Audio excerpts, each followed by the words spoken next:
One of my favorite principles of success that we trademarked is life is a team sport. Now, what does this mean?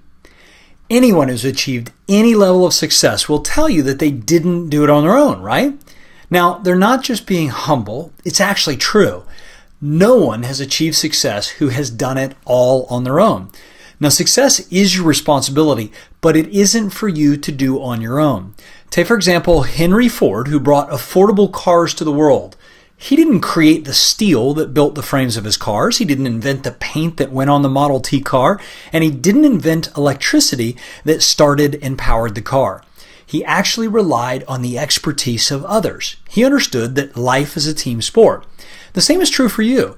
You live in a time where many of the things that we take for granted were actually created and delivered by other people than yourself. Do you farm for all your own food? Do you create the electricity that powers your home, your office, your computer? Did you build the silicon chip that makes your smartphone so smart? I didn't, and that's why I want to suggest to you that life and wealth is a team sport.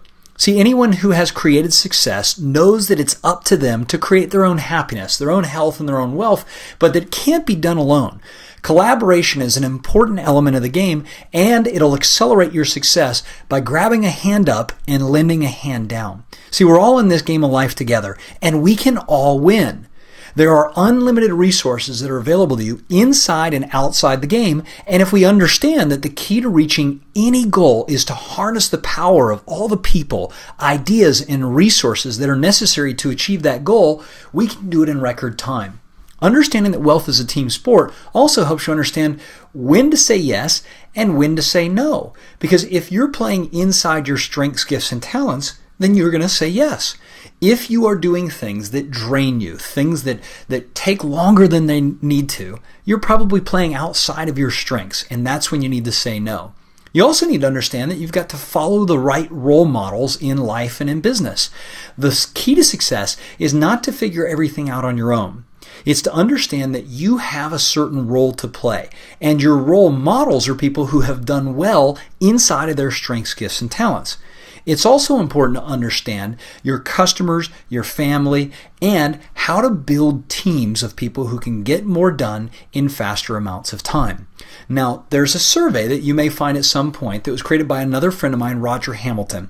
It's called the Wealth Dynamics Profile, and Roger does a brilliant job of explaining how people like Mark Zuckerberg, Richard Branson, Oprah Winfrey, right down the list from Donald Trump to Warren Buffett, George Soros, some of the most amazing people in the world, how each of these people has created wealth by playing inside of their financial strengths. So if you ever get the opportunity to take this wealth assessment, I highly encourage it. We do it with all of our clients, and it helps them understand how to play inside of their roles. Now, it's not to say that you can't create wealth by playing outside of your strengths, gifts, or talents, but it's less likely that you will do it consistently over and over again. So number one, know who you are, right? Understand your strengths, gifts, and talents. And number two, play to those strengths. Now in the area of health, we also say that health is a team sport. Take a look at who's on your team. Do you have world-class doctors? Do you have people that help you with your beauty, people who help with your hair, your skin, your nails, people who are experts in that area? Do you have a fitness team in place that's going to help you understand the right exercise for your body, the right nutrition, the right supplements? Do you have a chiropractor or a holistic or allopathic team that is going to help you become better and better in your health every single day? You see, health is a team sport. And finally, happiness is also a team sport. Take a look around and ask yourself, who is on my happiness team? Do I have a family that is working together to create an amazing life?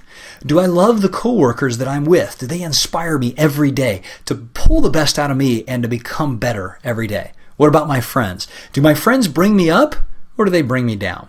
And the activities that I choose, are they things that add energy to me? Are they things that bring out the best in me? Or do these activities actually silently steal my life away?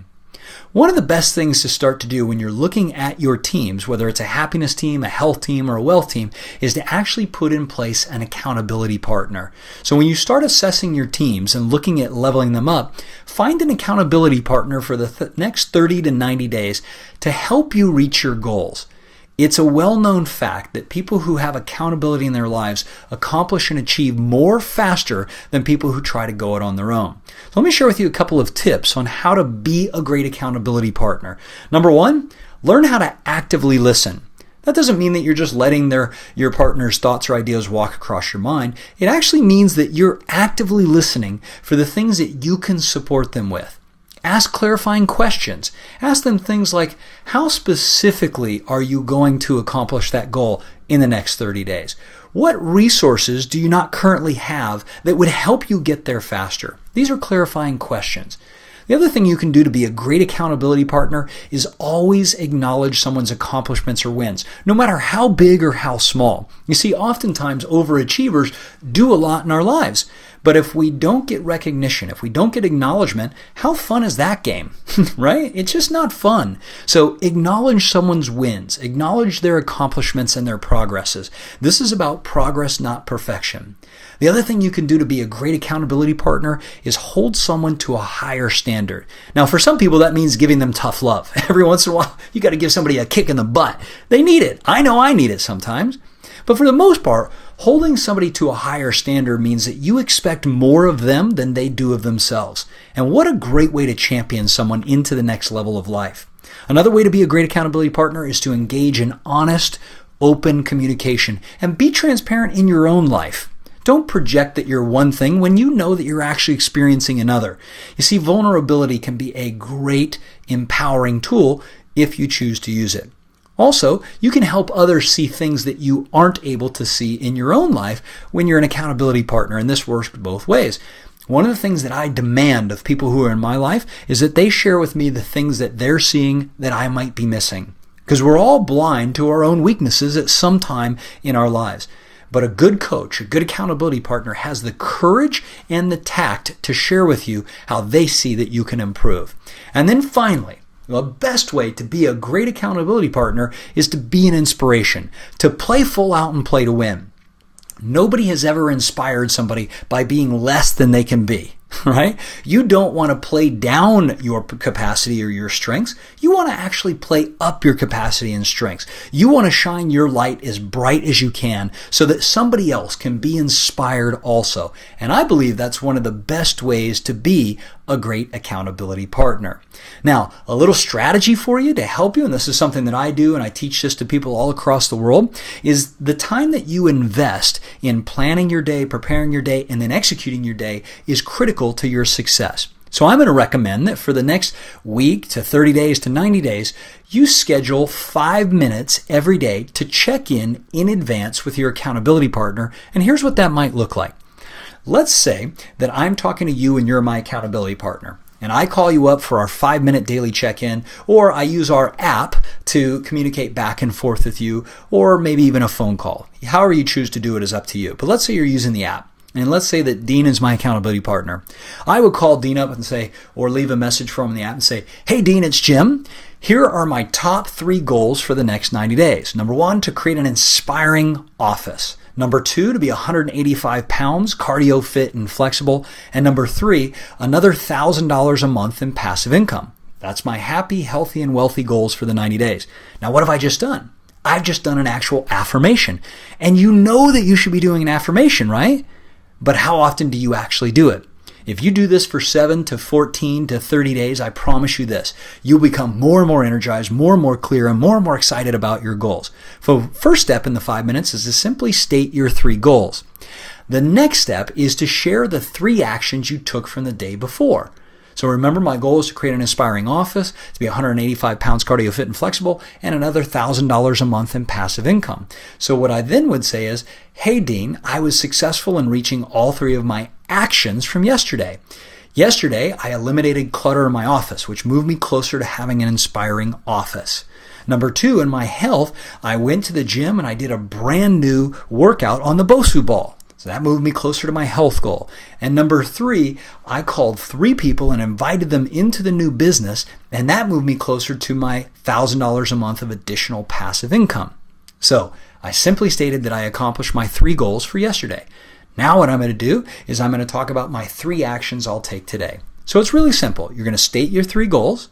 You're going to state the 3 actions you did or did not accomplish from the previous day, and then you're going to share with your accountability partner the 3 most important actions that you're going to take today. Play this game, have fun, combine it with the responsibility game, and watch what happens to your performance overall.